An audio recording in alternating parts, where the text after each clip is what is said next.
Then you have 1E, they've asked you again, keyword is comment, and there is procedural justice.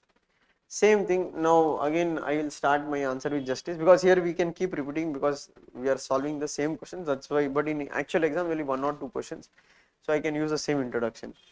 Justice is the architectonic principle in the field of political science. Then you can say the procedural idea of justice is based on the idea if there is a just procedures, the outcome will be just.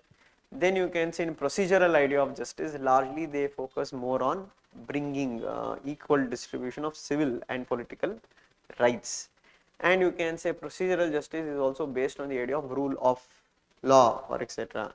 And who are the proponents of the procedural idea of justice? It's largely the classical liberals, the neo-liberals, who believe that outcomes cannot be looked at. We have to ensure that there is uh, justice at the procedural level. But however, the critics argue, no, right, that what the procedure also needs to be fair, not only equality should be based. So speak about Rawls, who brings the idea of affirmative action. And you can also say in procedural justice, it is only symbolic justice, because outcomes should be also looked upon. So there you can bring the argument of, for example, in India, there is procedural justice in terms of one man, one vote, one principle.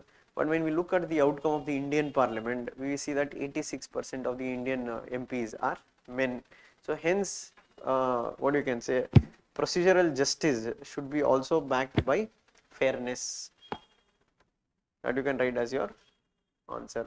Or some people can also link John Rawls to the theory, because even his aspect is bit procedural, but also he has bring substantive aspects within his procedure. This is what you can write as your answer in procedural theory of or idea of justice.